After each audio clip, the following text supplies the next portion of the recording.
In today's video, I'm going to teach you how to use actions and parameters in Dialogflow to make your chatbot understand user inputs and respond intelligently.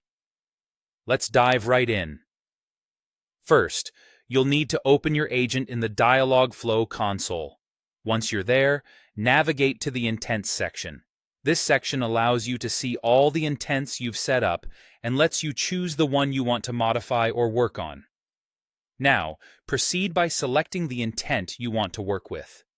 Each intent corresponds to a goal or task your chatbot needs to fulfill, making it crucial to choose the right one for your objective. Next, locate the action field.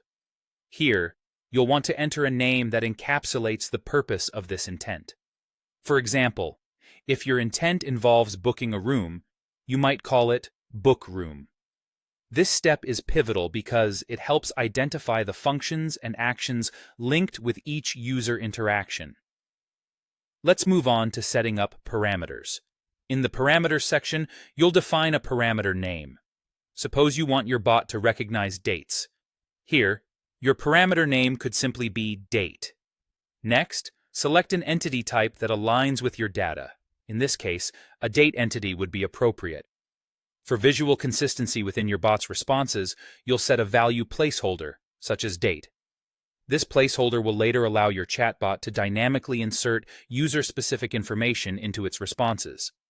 If this parameter is essential for the task at hand, make sure to mark it as required. This ensures that Dialogflow will prompt the user if they haven't provided this information. You can create engaging prompt phrases to guide the user in providing the necessary data. For instance, you might ask, "What date do you want?" Now, let's shift focus to the responses section. Here, integrate the parameter placeholder within your reply, so your bot can include what the user has said directly. For example, your bot might respond with, "You want to book a room on date." It personalizes the interaction and verifies to the user that their input has been understood. Don't forget to save your intent after making these changes. This ensures that all your hard work configuring the actions and parameters doesn't go to waste. The final step is to test your intent. Try typing a sample phrase using your parameter to see if Dialogflow correctly extracts the value, fills the parameter, and triggers the appropriate response.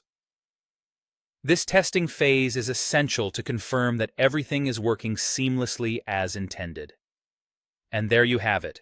You've learned how to set up actions and parameters in Dialogflow so your chatbot can effectively capture user data and respond with it. In our next video, we'll explore how to utilize contexts and follow-up intents to build more sophisticated conversational flows. Thanks for watching, and see you next time.